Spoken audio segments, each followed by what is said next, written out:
నేను మాటి మాటికి గుర్తు చేస్తున్నానని చెప్పేసి ఫీల్ అవ్వద్దు జగనన్న. పాస్‌బుక్‌ల వ్యాపారం చాలా భ్రష్టు పట్టించిందన్న. వైసీపీని దారుణమైన సిట్యుయేషన్ తీసుకొచ్చేసింది. అంటే ఇప్పుడు జనాల భయం ఎలా ఉందంటే, ఈ జగన్ వస్తే మరలా మనల్ని సంకనాకిపిస్తాడు. ఈసారి సంకనాకిపించడం ఏముండదులేండి. జనరల్‌గా చెప్పేది. ఈసారి వస్తే అంతే. రప్ప రప్ప రక్తాభిషేకం. సో, ఇలాంటి డైలాగులతో మూత మోగిస్తున్నాడు జగనన్న. కానీ చూసుకోన్నావు పాస్‌బుక్‌ల వ్యాపారం దాని గురించి ఏదైనా డిస్కస్ చేయి.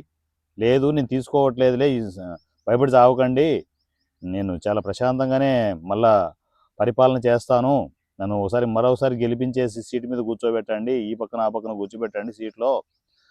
ఏదో ఈసారి ఇంకొక 5 ఏళ్ళు చూసుకొనేసి అన్నీ సర్దుకొనేసి వెళ్తాను నేనని చెప్పేసి ఏదైనా ఆ రూట్‌లో ఏదైనా పబ్లిసిటీ చేస్తే గానీ మనకు ఓట్లు పడే ఛాన్స్ కనపడట్లేదు జగనన్న.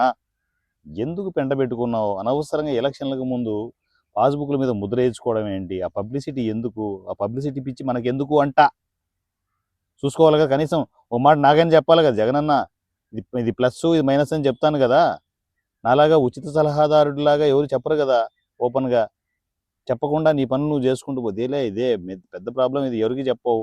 నీ డెసిషన్ నువ్వు తీసుకుంటావు. అందుకోసమే సంకనాగిపోయావు. సరే ఏదేమైనా కూడా ఆ పాస్‌బుక్‌ల విషయంలో కొంచెం క్లారిటీ ఇచ్చేసేయి.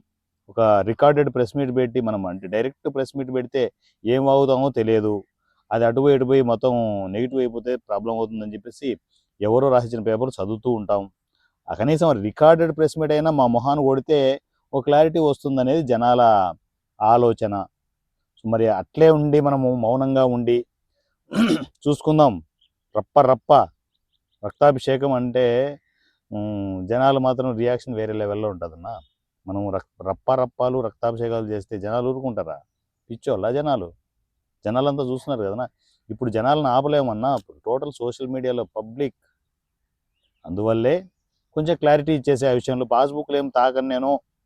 మీరేమి అలా ఆలోచించొద్దు అని చెప్పేసి ఏదైనా ఒక క్లారిటీ ఇస్తే మనకు మరలా అంతో ఇంతో 4 ఓట్లు పడే ఛాన్స్ ఉంటుందని నేను అనుకుంటున్నా జగనన్న.